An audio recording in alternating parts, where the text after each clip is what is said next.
Hi, my name is Bruce Bolton. I'm founder of the Enterprise Engagement Alliance, and I'm trying to multitask here to share my screen so you can meet our guests properly. The Enterprise Engagement Alliance is dedicated to helping organizations improve performance through people. Think of it as total quality management for people. And we cover all the different types of tactics and strategies used by companies to engage people. And one of them is meaningful meetings.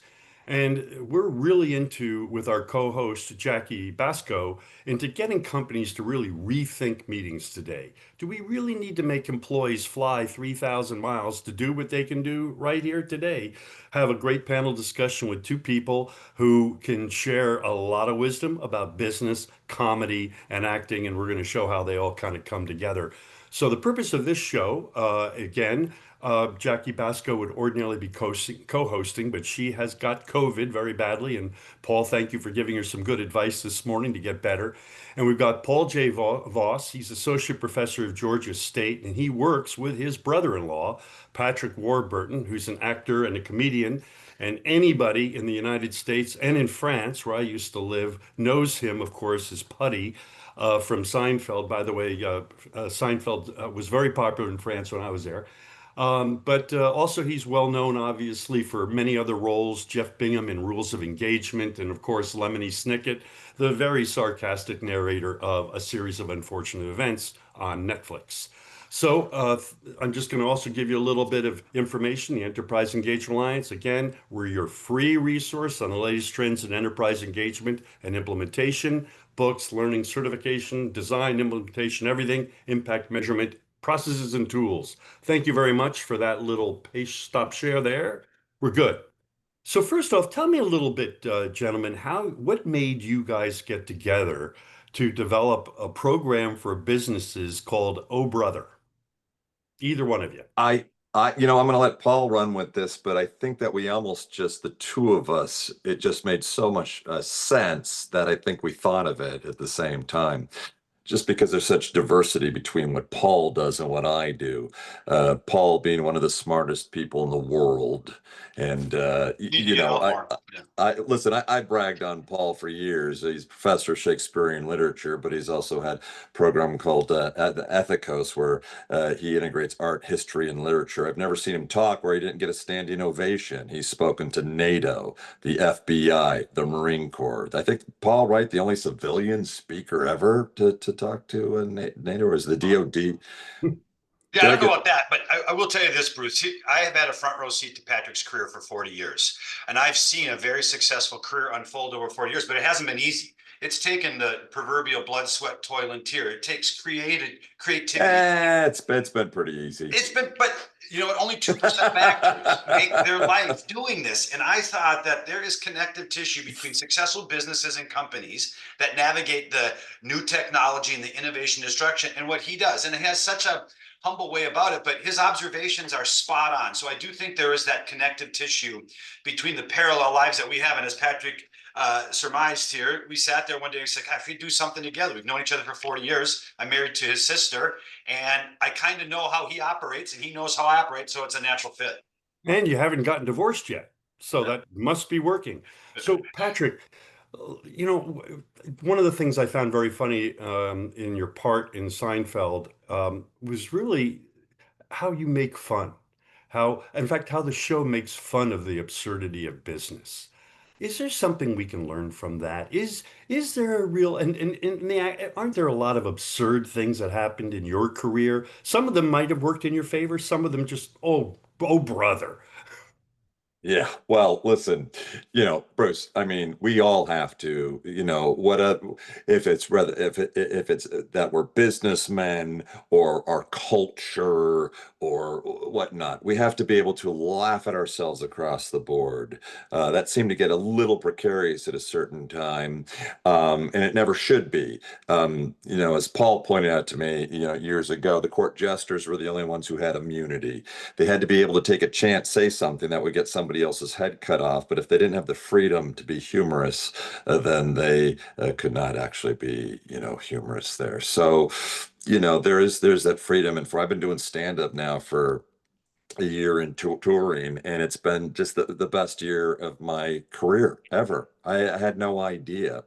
And I've always had, I've never had this kind of autonomy. I've always been told what to do, what to say, where to say it, how to say it. I write all my own material. I do it when I want, how I want, and when I want. And I'm in the midst of my Northeast tour right now and having the time of my life. But, Paul and I just thought, this integration, literally, Paul, I've talked to Paul, I've had real frank conversations with him where I've just said, listen, you talking to me must be like me talking to somebody who's in terrible special needs, just because I failed out of junior college.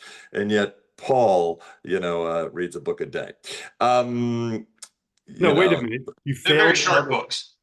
But I want to push back on that absurdity a little bit, because I don't think business has a monopoly on absurdity. I think in the medical profession, there's absurdity, in the educational profession, but absurdity gives us a glimpse into the truth of the world. And my clients are hardworking managers, and they are intelligent, and they seem to be trying to make meaning of their life. And sometimes they stand back and they laugh at the absurdity of business, because my father said the reason we laugh so hard in our society is because the alternative is to cry. And sometimes Patrick's absolutely right. The best medicine is to stand back, laugh at a situation, and then hit it hard again. And managerial excellence is not easy in the business world, just like talent and acting excellence isn't easy in the entertainment industry. Someone's always there, and you have to reinvent. You have to have resiliency and grit. And I think Pat's observations of the absurdity of life have made me work harder and smarter and more focused, but also made me laugh at myself and not take myself too seriously. I think that's a benefit there. Bruce, I failed out of junior college, but essentially because I was rowing crew and sleeping in all of my auditorium classes and decided this wasn't for me. But, 2 years ago, they made me Alumni of the Year and the commencement speaker. Oh, Yeah. And I where did did tell you them grow up? in Orange County, Huntington Beach, Orange County, born in Patterson. Yeah. But, Paul come out, I'll try to get him to the beach and go golfing. And I go out to see him, and he's got me, breaking into Edgar Allan Poe's gravesite. It wasn't breaking in, Patrick. We climbed over a fence, Paul. Well, that's because the door was locked. The gate was locked. And if you want to go see Edgar Allan Poe's grave and toast him with a bottle of cognac and read the Casco Amontillado, we have to be in front of the grave. So that's why. Well, all I know is that the Baltimore police did show up. Well, they didn't arrest us, and it wasn't a felony charge. That is true. So, Well, anyway, you're beating culture into your brother-in-law. I like to see that. So go ahead.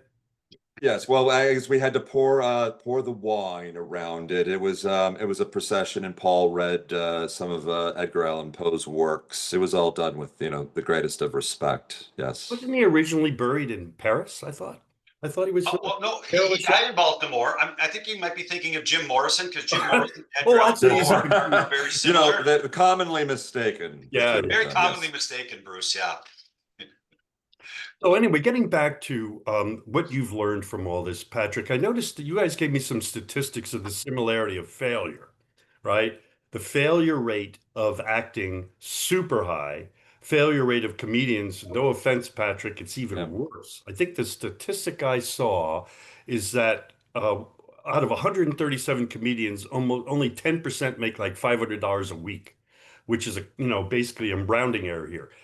So what have you learned from it's grit, resilience? What is it? That's a great question. Well, I want to hear how he answers this, because I ask that question to him all the time. That's a great question. Okay, well, early on when I got out there and started booking, I had some friends and they said, well, of course you're selling out and doing shows because people know who you are. And I go, well, that's not really the case. A bit of celebrity will get you on stage in a comedy store, perhaps, but it only buys you maybe the first 5 seconds. Because if you don't have an act, then you're getting heckled, and people are disappointed that they paid money to come see, a show. So you have to have an act, and it's got to work. So it does take a lot of work. But I find when you're inspired and you write and you create, and you're unique, that's always going to, if you embrace that and your voice there, then and trust it. That's what you have to do. But I've had it's been a great road so far. Let me answer a question, because he's too modest to say this. A year ago, Bruce, he had a 5-minute bit that he did on stage. He was nervous. I've never seen him kind of anxious like this before because it's him and a bottle of water. That 5 minutes grew to 15 minutes and now it's 70 minutes. He's done over 100 shows in the last year in 40 different cities, 35 venues, and the venues are now so small he's getting booked in bigger venues. So the courage and the resiliency are really important. Imagine being an actor who's always had the scripts written for you, told where to go, how to say it, and where to dress, and now have to have complete creative control over your entire career. So I say he's not taking a career, he's making a career right now. And that's what is required in business with all this disruption. We need executives who have that creativity to say, oh, I have to pivot over here. I'm going to change. And he's got a new lease on life. He's 60 years old and he's acting like he's 30 years old in a brand new career, and he's got the life by the tail because he is in a brand new career and does have the life by the tail. And for me, it's just a pleasure to see him so excited about this. Well, Patrick, yeah, it's been, it's been inspiring because, yeah, well, I mean, I'm now getting booked in 1,200 seat theaters, which is quite awesome. And I never expected it to move like this, but to a degree, I guess, Bruce, I always felt like I was kind of built for this. And I also found early on in working with, maybe trying to work with another writer or two, which most comics do, that the best one to write for me was myself, because I think that's what makes comedy, and stand up really fun, is that unique, true, honest perspective, and that one that's truly unique to yourself. Other comics, sometimes they don't know you or read you, or even if they know your voice, can't really in that sort of authentic way help create. I've had things actually promoted to me by comics to do something, and then I'll say, well, listen, I can't do that because I'd have to present it as if it had actually happened, and it didn't. And they'll say, well, most people think that everything that a comic says on stage is BS anyways. And I go, well, that is not true. I know when it's authentic, and I know when somebody thinks, well, this is a funny premise, I'm going to present it as if it actually happened. Everything I do on stage is not factual, but about 90% of it is, and it's true life. I love the anecdotal stuff. That's why I really respond to them. So my biggest, well, let me ask you heroes. something about that, because you guys have limited time. The thing that really amazes me about a comedian is that you have, and Paul, I think this has a lot of thing for a CEO too, or anybody presenting. When you're a comedian, you're there to make people laugh. And to me, that's a very difficult thing to do. If I'm just there to be myself and they laugh, okay, that's great. But you actually, if you don't make people laugh, that's a sign of failure. So, how do you go into an audience being authentic? Do you almost try not to make them laugh? Do you almost say, I'm not going to worry about whether they laugh or not. I am just going to tell my story and see how it goes. How do you deal with that? I mean, most of us in business don't have a marker. Do they laugh or not? We may not get the sale, right, Paul? Mm. But you usually don't find out right away that you didn't make the sale. You find out days later you blew it. He finds out instantaneously. How do you deal with that? Well, even early on, I believed in my material. I knew that the material worked, and I the audience always has to feel safe. If that audience doesn't feel safe, then you're dead in the water. So really, no matter what, comedians do have to be fearless when they get on that stage, and be prepared for either or, and even if something doesn't fly, you don't get hurt, or they can't see that you are hurting. You actually have to embrace it. Some of the great comedians actually love bombing. They love it. They Why? love it because it's just a different experience. Oh, I bet it is. Yeah, they're not, chopped off, below the knees at that point.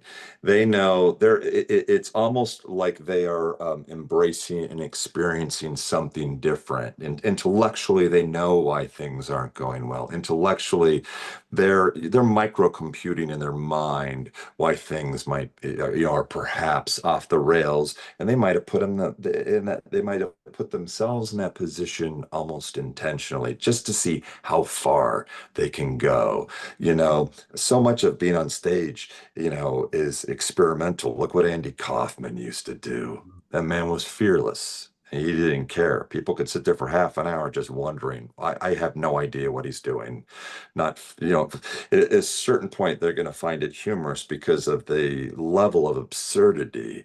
But the whole thing on a stage is a different journey every single night. It all becomes its own thing, its own sort of entity, an experience that will never be repeated and has never been done before. So even though comics know what they're talking about and where they're going, and perhaps have told a story before, you have got to make it. It's happening right there in the moment. That's why I think, in really, really great corporate stuff, if you're talking to businesses or whatnot, that's why I think it is important. Real life. You got a room full of people. We have this great dynamic. Paul is literally the smartest man I've ever known. Yet at the same time, he's no stiff. He may be a professor of Shakespearean literature, but he's so sharp and at times unfiltered. The man has always made me laugh. He knows more sports trivia than anybody I've ever known. Well, He has a photographic memory. I want to address that comment on laughter, because laughter is only one metric, right? Because you can get laughter from buffoonery. Patrick's comedy's not buffoonery. Laughter has to also accompany understanding. So we call it an edutainment. It's going to make you laugh, but it's also going to have an epiphany, or there's going to be some insight. And it's not necessarily cerebral, but there's a cognitive portion to this. So when we're dealing with managers, yeah, we want laughter, but we also want that laughter to show an insight of a genuine human truth. Maybe it's absurdity that you mentioned earlier, but something that will give them skills to help them navigate the complexities of business life or managerial life. So the edutainment component isn't just slipping on a banana peel to create gut-busting laughter a la the Three Stooges. Patrick's observational, sardonic, wry comedy is also intellectually challenging to us to reflect on our own behaviors in a world that's full of innovation, disruption, and uncertainty. I think that's the special sauce. This is, as far as I can tell, and I'm doing this in all modesty, I think we have a very unique program because nobody else has kind of the right brain, left brain symmetry that looks at it from this perspective. And I'm going to give you guys to kind of share with me a little bit how you guys do it. But question for both of you. People laugh at different things, right? Some of us laugh at slapstick. I don't. It just doesn't. But what I laugh at personally is the truth. Something that is just, holy cow. That is so true or so well said. What do you find, Patrick? What in your audience? What do you think that people often laugh about? Well, I love to go in different areas and really have them have no idea where I'm going until we get there. If you can do that and keep them guessing and then hit them from another angle, I think that's just the best. There's a number of examples I do that. I'm not sure what to use as an example right now. Look, my stand-up can tend to be a bit blue, and Paul and I do this presentation together. It's I clean it up.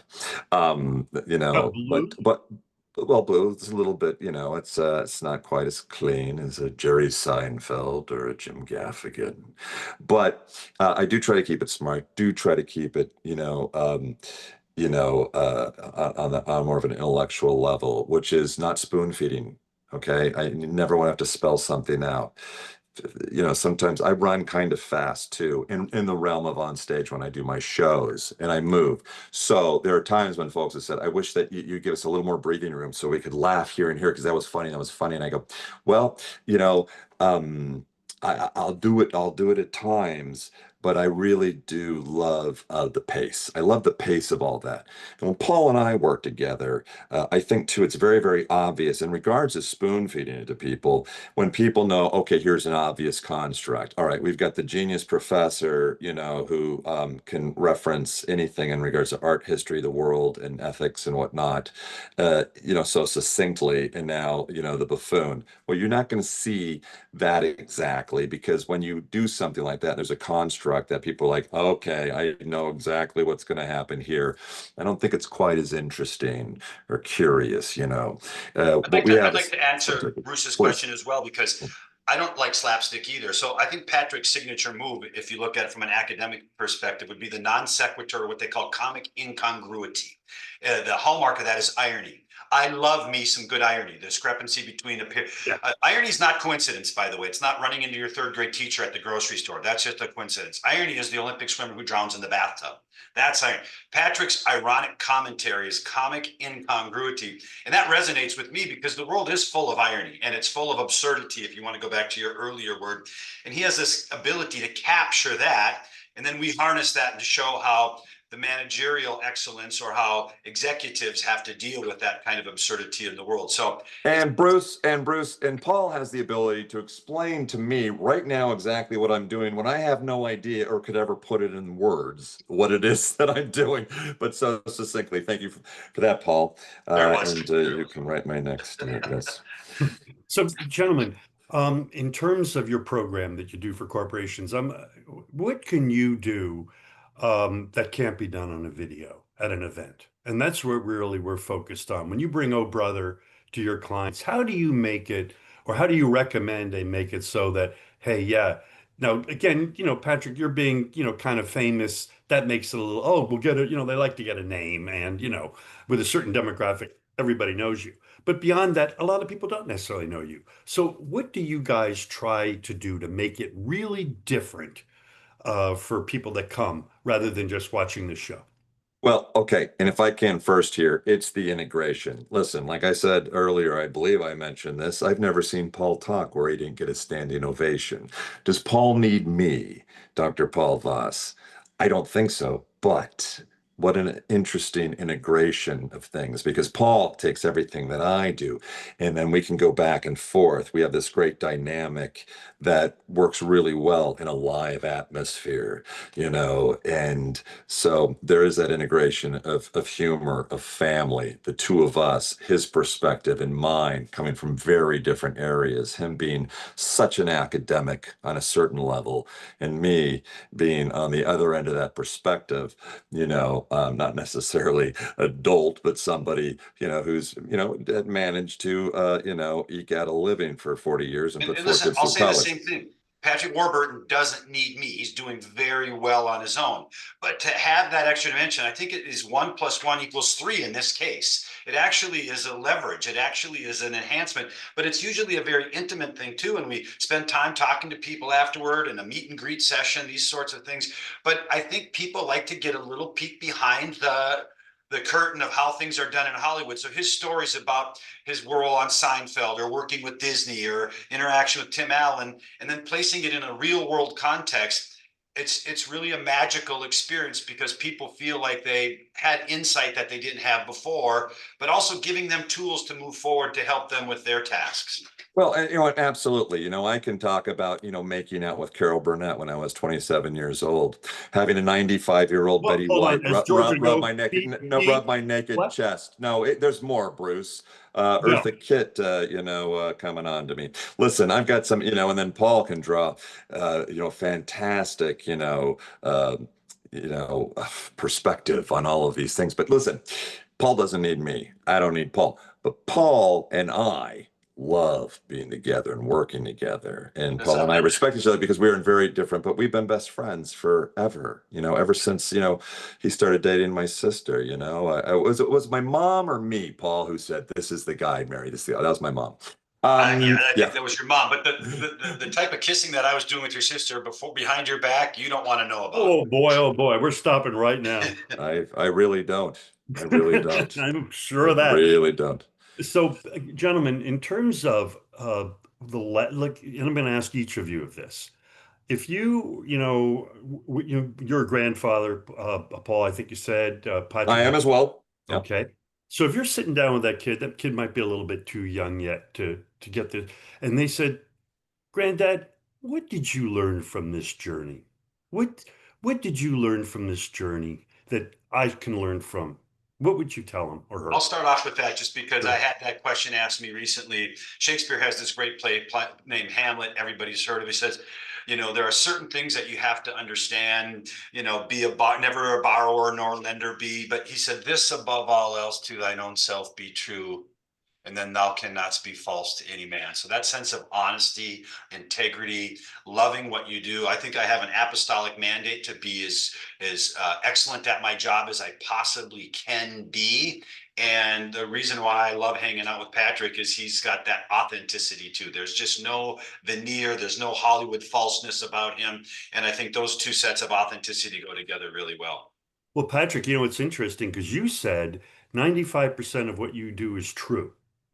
You said, you know, 5%. So think about that. What without you guys even having coordinated this, right? The little wisdom comes out of this that it turns out that authenticity is probably part of what makes your act better, right? Well, I think so because things ring true. So, actually, about 90% of what I do on stage is authentic. Now, comedy's been described in many different ways, two truths and a lie. There's always going to be some perspective, a little bit of enhancement. What you do is, nobody if I got on stage and just said, hey, this was a funny thing that happened to me, industry anecdotes, that's like a night with Patrick. That's not stand-up comedy. Stand-up comedy is taking these stories, these true stories, and you color them. You have to make them stand up worthy. And and and that's what Chappelle has done for years. And Patton Oswalt, I'm also a fan of his. There are many, there are a number of comics I love, but I'm also a snob when it comes to comedy. One of the reasons why I never got into it was because I am a snob. I would never want to be a mediocre stand-up comic. In order to be a great stand-up comic, you have to eat, drink, sleep, and breathe it.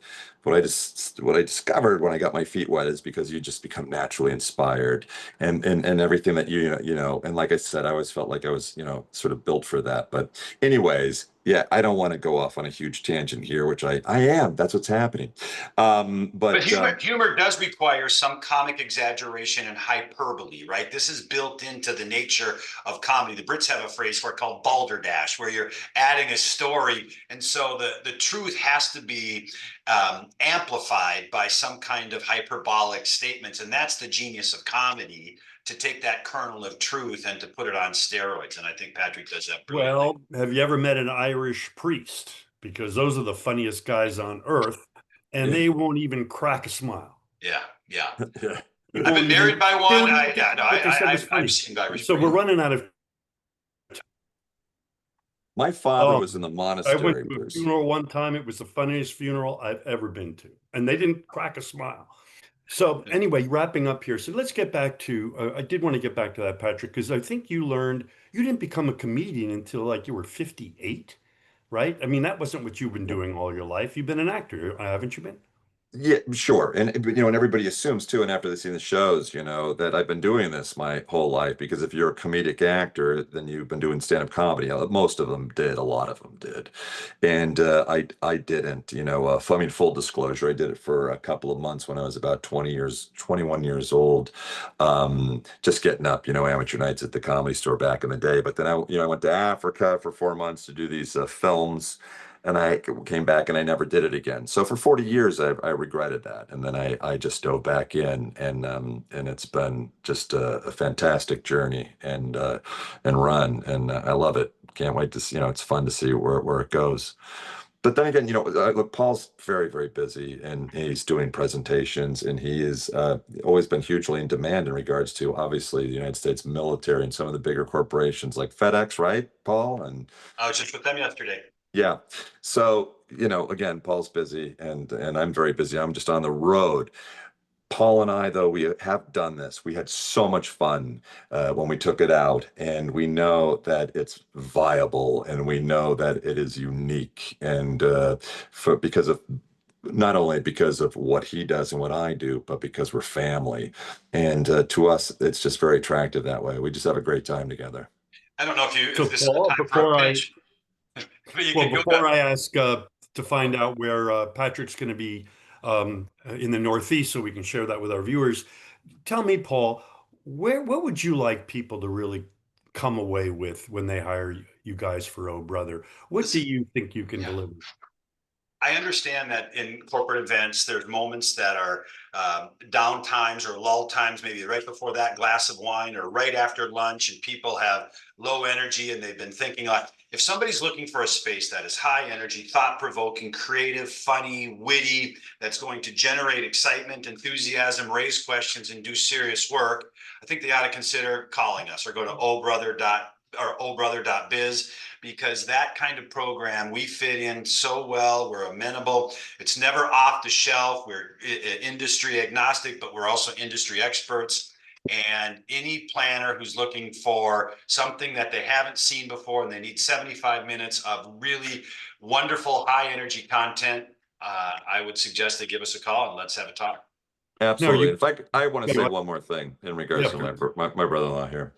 You know, you can't pick your friend. You can't pick your friends. You can't pick your family. And just very, very early on, you know, when I first met Paul, what, 40 years ago, and I was like, oh my God, this guy is brilliant and he is funny.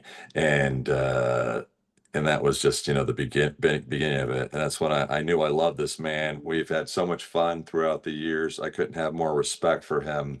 I've never seen anybody speak and command a room like my brother-in-law Paul. And again, I'm on the other end of that spectrum, and together it's just sort of a unique pairing. Thank you. So where are you going to be, Patrick? Give us a little shot of where you're going to be in the next couple of weeks. Well, I just did, geez, I just did Buffalo. They actually booked me. They had sold out the 7 p.m. and the 9:30. They booked a 4:30 p.m. show, and I go for 80 minutes now. I go long. Wow. So I realized that day that I had done 4 hours on stage doing stand-up in one day in Buffalo. I was just in Hartford. I'm in Albany right now, and then I go to 3 nights in Jersey. I fly to Pittsburgh. I fly back to Newark. I drive to Philly. It's Baltimore. It's DC, and it's New York. I'm doing New York joints. I just talked to Where are Jerry you doing New York? Seinfeld. I'm doing Rodney's. I'm doing Governors in Long Island because that's where Jerry Seinfeld used to do it back then. I spoke to Jerry a few days ago. He gave me a call. Wow. And I know, Jerry, if you're in Long Island, you better come see me in He Governors. lives there, I believe. Yeah. Mhm. Yeah. Well, anyway, the two of you, thank you so much for your time. The show will be up next week. We're going to feature an article. And folks, Jaki Baskow is your person to talk to book these two. And I have a feeling that both of you are very amenable to meet and greets and getting out with the audience. Is that's okay with you guys? Absolutely. I'd also like to thank Jaki right now while we're here. Get He's well a soon, Jaki. wonderful Eddie. Yes. And yeah, get well soon, Jaki. All right, gentlemen. Thanks Thanks, again. Bruce. Thanks, Thank Bruce. you. It's awesome. Thanks. Cheers.